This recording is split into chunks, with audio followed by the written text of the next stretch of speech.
தூக்கம் விற்ற காசுகள். கவிதை.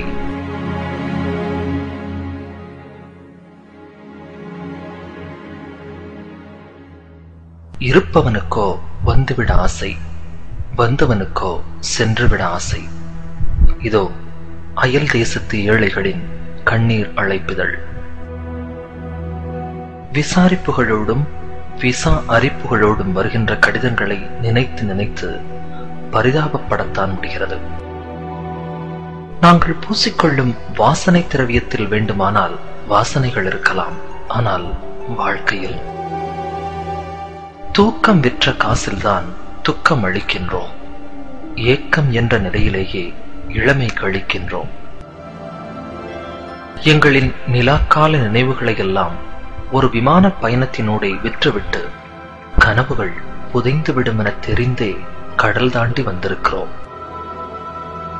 மர உச்சியில் நின்று ஒரு தேன்கூட்டை கலைப்பவன் போல் வார விடுமுறையில்தான் பார்க்க முடிகிறது இயந்திரமில்லாத மனிதர்களை.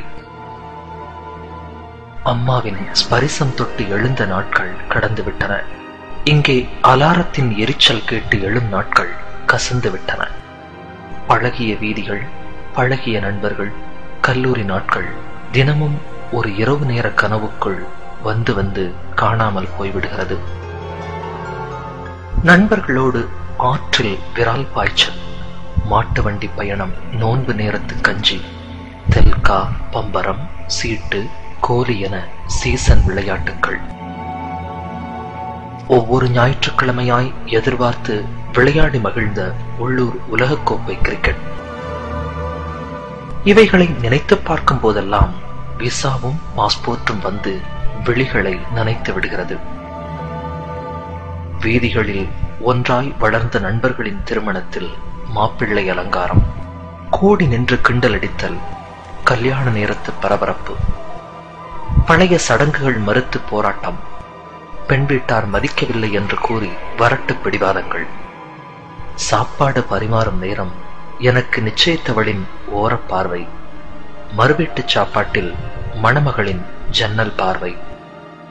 இவை எதுவுமே கிடைக்காமல் கண்டிப்பாய் வரவேண்டும் என்ற சம்பிரதாய அழைப்புதலுக்காக சங்கடத்தோடு ஒரு தொலைபேசி வாழ்த்தினூடே தொலைந்து விடுகிறது எங்களின் நீண்ட நட்பு. எவ்வளவு சம்பாதித்தும் என்ன, நாங்கள் அயல் தேசத்து ஏழைகள்தான். காற்றிலும் கடிதத்திலும் வருகின்ற சொந்தங்களின், நண்பர்களின் மரணச் செய்திக்கெல்லாம் அரபிக்கடல் மட்டும்தான் ஆறுதல் தருகிறது. ஆம், இதயம் தாண்டி பழகியவர்களெல்லாம் ஒரு கடலை தாண்டிய கண்ணீரிலேயே கரைந்து விடுகிறார்கள். இறுதி நாள் நம்பிக்கையில்தான் இதயம் சமாதானப்படுகிறது. இருப்பையும் இழப்பையும் கணக்கிட்டு பார்த்தால் எஞ்சி நிற்பது இழப்பு மட்டும்தான்.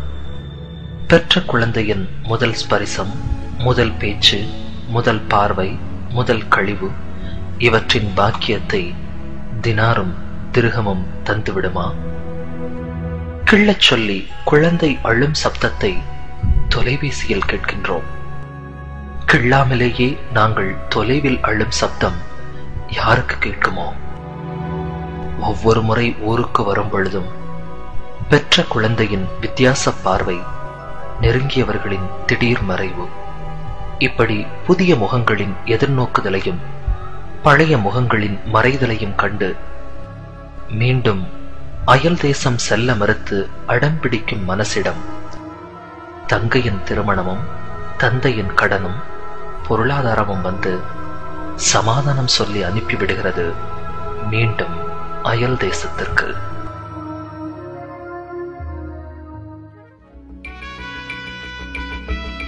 தூக்கம் விற்ற காசுகள்.